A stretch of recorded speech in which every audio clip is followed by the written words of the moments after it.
I totally just blanked on what I was going to say. That's okay. I do this all the time. I hate blanking like this. Welcome to Mr. Teach Film Preach, baby.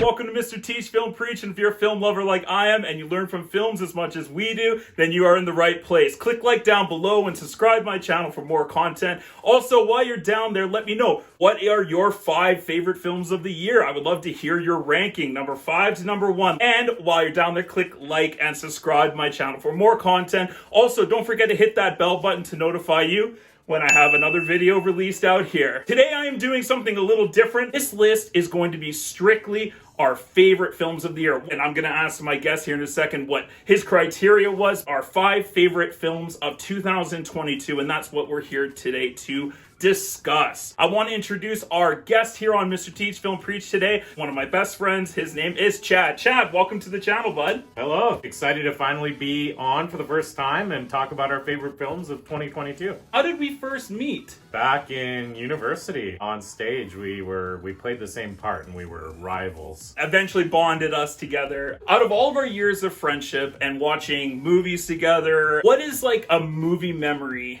of you and I? Yeah, you just threw that one at me. I wasn't expecting that. There's been a lot of movies when you've known someone as long as we have. With 2 roommates back in university, our house movie became the Muppets with Jason Segel, which is ridiculous, but we referenced it all the time. Sing the songs and make the jokes. What is your movie of all time? Maybe even a recommendation for people who haven't seen this movie before. When you're an indecisive person, that's a hard question. Growing up was really into all the Indiana Jones movies, except for Crystal Skull. Let's not go there. So what was your criteria that you were looking at as you were building your list? The criteria that I went by was I interested in seeing it again, pay for it a second time in the theaters. How much did that movie hook me in? Because there's lots of movies I find that come out that I say, yeah, that was a great movie, I really liked it, and then you don't think about it, you don't bother seeing it again. We're just trying to pick our 5 favorite films. We're not trying to analyze them over heavily. I agree with that. Like, that's kind of what I based my list on, was like, what movie-going experience in the theater affected me the most. I want to do a few honorable mentions, because I'm sure there's some films that are not on this list that you wanted to bring up or talk about. So why don't you start us off with some honorable mentions, Chad? An honorable mention to Marvel this year. 3 big Marvel films that came out. Yeah.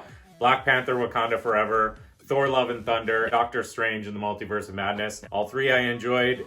None of them are on my list. Some years where they are the best movie of the year, without doubt. I didn't see that from Marvel this year. There's one movie I really struggled with not putting on my list. It's funny because normally a Netflix movie starring Adam Sandler might not be the on your favorite top movies, but Hustle this year was, I watched it 3 times. Wow. And I had it on my list, then I took it off, and I had it. We haven't talked about what's on each other's list, so not at all. This could go off the rails. I wanted to also give a shout out to 2 movies, Prey and Barbarian, which I thought were both very good movies. Those were some of the ones I liked, but just didn't make the list. Didn't make the list. How about you? One of my honorable mentions is Nope. I really love Jordan Peele. I think he's a great director. He's now established himself as like a horror thriller auteur. Another one is The Woman King. Really awesome, crowd-pleasing movie. Our 5 favorites, and here's our 20 honorable mentions. Yeah. Guillermo del Toro's Pinocchio. I was so shocked at how good it was. I can tell you that I did get a text from you while you were watching it saying, how is this movie so good? Yeah, literally. I'm surprised it didn't make your list. It is my favorite animated film of the year. Now that we've done our honorable mentions, let's jump into our 5 favorite films of 2022. Chad, what is your number 5 spot for you? The movie that is most fresh in my mind, because it's the movie I saw most recently,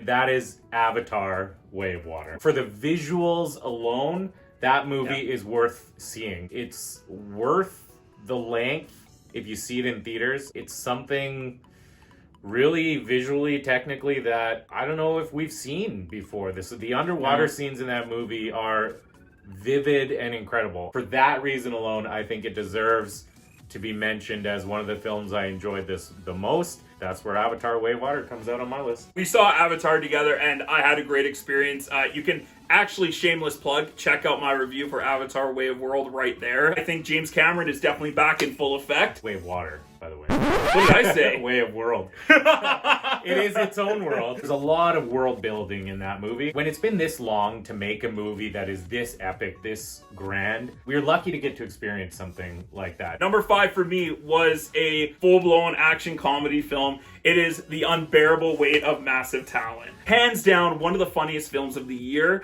I remember seeing the trailers for it and I was like, what is this? what is going on? Then as I'm checking out the movie and it's going along, oh my god, the writers of this film are genius. They went full meta, layers upon layers of like Nicolas Cage playing himself, and then his sidekick Nicky that he got in fights with, and he would reference himself, try not to be an actor anymore. And there's just so many hilarious, intelligent levels to this film. Pedro Pascal and Nicolas Cage are dynamic duos, dynamite chemistry on screen together. When they're like on LSD or whatever and they're driving around, oh my good, I haven't laughed so hard in a theater in years. I haven't laughed that hard since I was a little girl, thank you. His movie Pig, last year that movie was my number 1 favorite film of 2021. This has to be one of the most fun times I've had at the theaters this year. I laughed my ass off. It was such a great thrill ride. If you want something that's just like from start to finish, laugh out loud, hilarious, but has a lot of heart to it as well, there's a lot of great emotional moments in it, definitely worth checking this film out. Bromance. That buddy comedy together on screen were dynamite. I spend a lot of time for work on the road, and so I end up watching a lot of movies on my phone. Even on a small screen, like, it engrosses you, and you find yourself laugh out loud. You're in the gym with your headphones on and people are looking at you because you're laughing. Enjoyed that movie as well. Well, if we move on to number 4, I'll tell you that was number 4 on my list. Is it? Oh, great. Okay. So, we don't have to add much more. It's a good segue from 5 to 4. Unbearable Weight of Massive Talent making both our lists. 5 for you, number 4 for me, for all the reasons we just mentioned. It's like an inception of Nick Cage movie. Yeah, it's a Nicolas totally. Cage movie about a Nicolas Cage movie making a Nicolas Cage movie. I honestly think this is the funniest movie of 2022. Ooh, technical difficulties when you're doing a video. Camera fell over. Let's go into my number 4. It's actually a movie that's on your honorable mention list. Okay. The movie Prey. Yes. I was in Europe at the time, over there for my brother's wedding. I really want to watch this movie. So one night, we're in bed, it's like 11:30 at night. I'm like, I'm gonna watch this movie. When we got back home, I showed it on our TV here to my wife, and she loved it, and I even loved it more watching it on a bigger screen. I like the Predator films, but I'm not in love with them. I fell in love with this movie. The main character in it, how badass she is, the fact that they told this story 200 years or whatever before the first Predator movie came out, set in the Comanche Nation, so you get to see a lot of really cool indigenous culture, and you get to see how they lived, and I love that they merged that with this sort of futuristic sci-fi alien that comes to Earth and has to face off against this badass woman warrior. I love this movie. I love what they did with the characters. It's a quick film. It's not very long. It goes by at a clip pace. A few times where the CGI was a bit shoddy, and I don't think that's why it's in more of a higher on my list. But overall, if you're looking just for a really great action thriller, sort of horror, gory film, this is definitely a really fun, amazing thrill ride. This was a tough one not for me to include because I really enjoyed Prey. Right off the beginning, you kind of just got that little vibe that Predator, it was in that same universe, but it was something totally different. And I kind of got that Jaws feeling, they were using the anticipation of it to really get you on the edge of your seat. You get a lot of Predator action. Another really great Predator movie, but focusing on something totally different. The Predator is the top.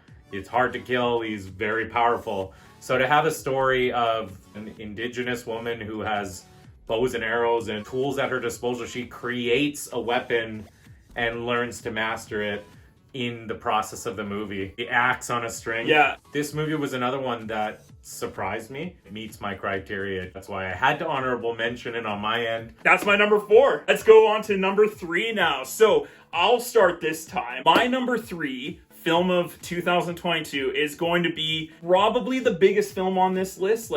The most seen, almost everybody has checked out this movie, and that's Top Gun Maverick. Such an incredible movie. I love the first Top Gun film for it being such a cheesy, ridiculous 80s movie, but also just being an awesome action film.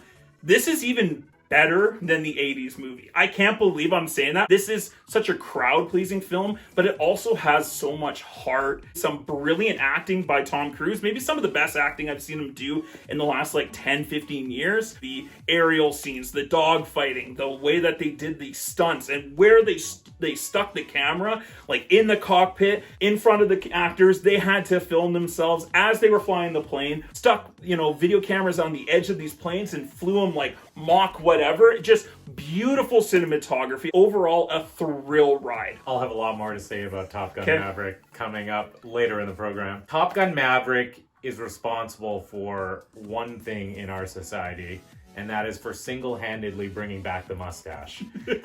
Youth of today might have thought before that movie that the mustache was dirty and grimy, but not anymore. Miles Teller, that mustache, the ladies tell me, it's in now. And that shimmy shake he does, one of my most anticipated films of the year, ended up being one of the best of the year. So for me, it is definitely number 3 on my list. What is your third spot on your list, Chad? None of the Marvel movies this year made it onto my list, but a DC movie did. Directed by Matt Reeves, it is The Batman. This is nostalgic because, that's a comic book character that I've always loved. We've seen so many different versions of Batman over the years and different villains, but taking Batman down to his roots as a detective, the world's greatest detective, they call him that for a reason. Less of Batman's physical force and more of the element of fear. If you play a lot of the Batman video games, they lean into that very heavily. The story was great, and also the Riddler in this movie, in my opinion, might be the best Batman villain we've had since Heath Ledger's Joker. Everyone had an amazing performance. Yeah. Zoe Kravitz as Catwoman was great. Yeah. I could have done with maybe less dancing motorcycles in the film. Robert Pattinson, I thought, was fantastic as Batman. Yeah. He got a lot of flack. I think years back, Heath Ledger, people are like, he could never play the Joker. And then goes down for an Oscar-winning performance, one of the greatest performances in history. I thought my jokes were bad. You and I are smart enough to know that he's much more than what his Twilight days were. You better hold on tight, Spider Monkey.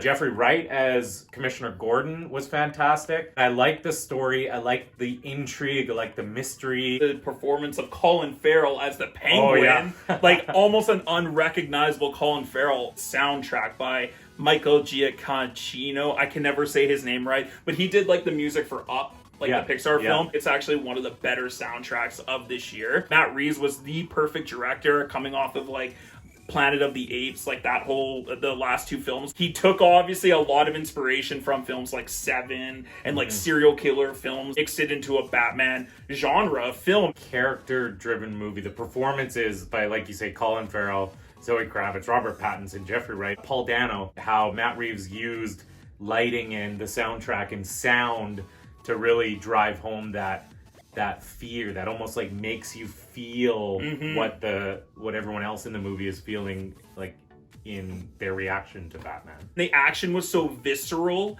and realistic, but also still having that comic book element to it. His Batmobile just basically being a souped up muscle car, right? That was great. That's what it would be, especially him starting out as Batman in year 2. The Batman, incredible film, is on my list, just so you know. Thoroughly enjoyed pretty much all elements of the Batman. Number 3 on my list this year. Okay, so that was number 3 on my list. So Top Gun for me. Yeah, so Batman for you. So let's go to your number 2. That is Glass Onion, a Knives Out mystery. It's rare that you see a sequel to a movie where you think it was almost better, just as good as its own world away from the first movie, but enough the little elements from the first that you loved. It's a classic whodunit, but even though you kind of think they present it in a way where you don't expect what's coming because there's enough twists and turns to really throw you off. You might have picked it out early on and then questioned yourself and changed your mind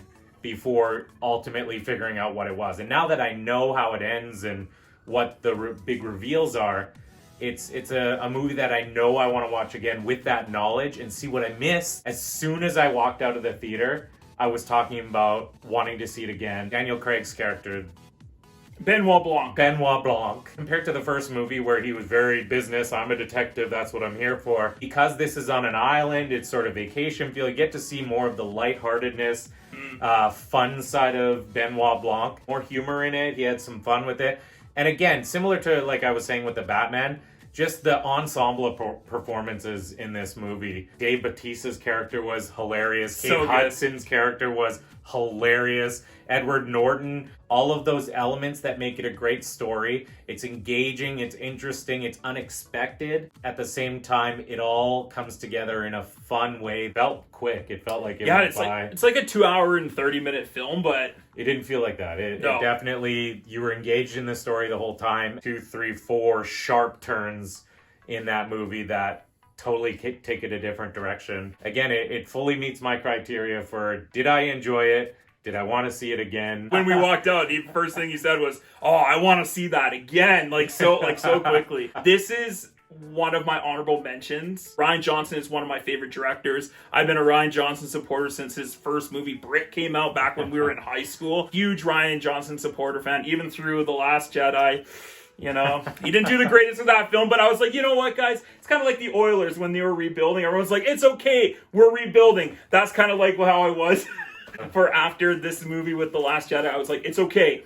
He'll get us back with another one. It's okay. And then A Knives Out came out. Benoit Blanc this time felt like a fish out of water. Because he's like at this billionaire's house. He's on vacation, kind of fumbling and sort of tripping over things and stuff. Where in the first film, he was in control the whole time. How they addressed COVID, because this is the first time on film that it's just been made normal as part of our society. Just one small thing, and then when they got to the island, there was a reason why they didn't need to worry about masks. If you actually look at the masks of the characters in that movie, all of their masks reflect their characters in such brilliant ways. I didn't even realize that. See, that's why I want to see it again. Kate Hudson, her mask is like, it's not even a mask, it's just like a bunch of beautiful strings kind of over top of her face. Dave Bautista not even wearing a mask makes sense for his character. Janelle Monáe, who plays the sort of co-lead along with Daniel Craig in this movie, I thought was fantastic. Because like the first half of this movie, you have no idea what's going on with her, and then there's obviously something that happens and you're like,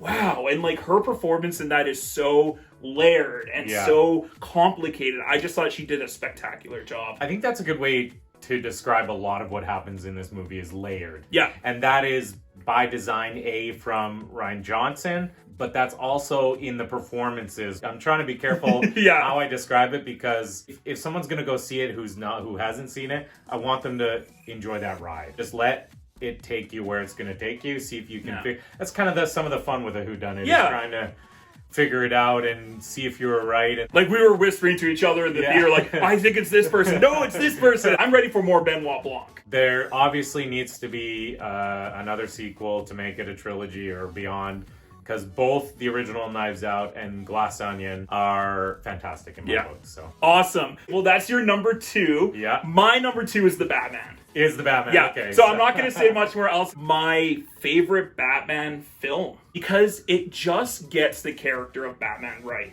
So that's my number 2. What is your favorite, personally, your favorite film of 2022? Well, we've talked about this movie already. It was number 3 on your list, and it's number 1 on my list and number 1 in my heart. That is Top Gun Maverick.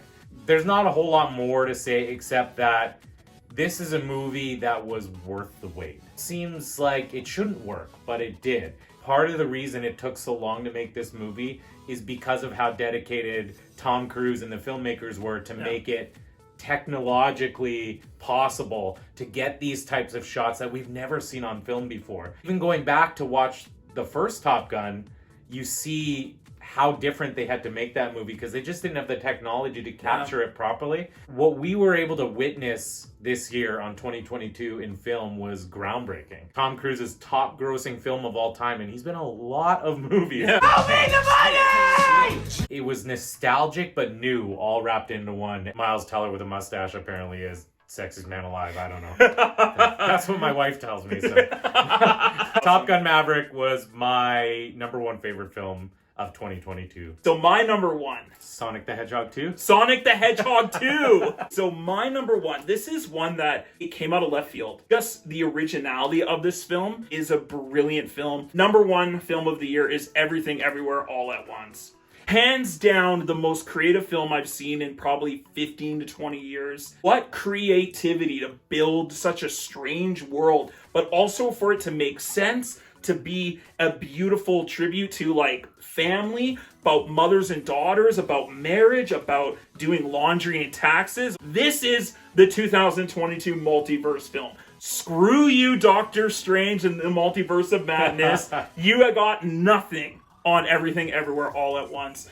Michelle Yeoh should win Best Actress of the Year for a film for an actress. Kyuhong Kwan, he's the little boy from Indiana Jones and the Temple of Doom. Oh, okay. Short round. Okie dokie, Dr. Jones, hold on to your potatoes. He should win Best Supporting Actor. He is amazing in this movie. Jamie Lee Curtis is hilarious. The rest of the cast, Stephanie Sue, even though it's like a 2 hour and 35 minute film, it feels like an hour and 45 minutes because there's just so much happening. But it also makes sense. A film like this could be so complicated to tell, and it could really confuse audiences. And the fact that they made this film cohesive, exciting, original, but it also had a ton of heart, and some of the action scenes are the best in this year. Like the fight scenes with like Kyuhong Kwan, there's an entire action scene where he's just like taking down a bunch of guys with like a fanny pack. It is so cool. Feels like an art house film on a shoehorn budget, yet they made this movie huge. Yeah. And I have so much respect for artists who can do that. And the Daniels are probably some of the most innovative, creative writers and directors that we currently have working. This is an emotional ride. I sympathize with all the characters in this film. It is a very humanistic film. And it's also hilarious and crazy and visually appealing, and it's got all the special effects you can love. So for me, checks off the box of every single thing that I look for in a film. Now that I've seen this movie 2 times, I think it is the best film of the year. It is an A+ film for me. That is Everything Everywhere All at Once. Purposely didn't talk to each other about what our top 5, what our lists are. We kept that separate because we wanted to surprise each other and kind of have some reaction to talk about. You watch a ton of movies, not just for your channel, but just because that's who you are. This was one of those movies that was on the list of movies I needed to make sure that I watched for this review. Didn't end up seeing it, and now I realize why I should have, and maybe it would have made my list as well. Now I'm gonna go home tonight, and because it's number 1 on your list, I'm gonna have to watch it immediately because you sell it pretty well. Obviously, I haven't seen everything. We haven't seen it. There's movies coming out, Women Talking, The Whale. So awesome to have you on this channel. I just wanted to just give my gratitude. Thank you very much for coming on today, talking films with me, and obviously love to talk films with you. So thank you so much for taking the time being here today. I really appreciate it. So anytime, happy to be here. What did all of you think of this year in 2022? I would love to hear your thoughts and comments down below. What were some of the films that were your favorite? Well, let me know in the comments down below. And while you're down there, click like and subscribe. And don't forget to hit that bell notification to notify you when I've released more videos. Check out some other videos I have just recently released, like Avatar, The Way of Water, not The World of Water. I was thinking of Waterworld, I think, when I was doing that. Glass Onion, A Knives Out mystery. Thank you so much for joining me today on Mr. T's Film Preach. I hope you all had a great time. I know we did. Thank you so much for being here, Chad. Next time I'll make sure I watch all the movies. Okay, good. He'll actually do his homework. Come back and check out some other videos, and we'll see you on the next one. Stay focused, stay awesome, and as always, do you know the last sign off? I usually watch like most of it, and then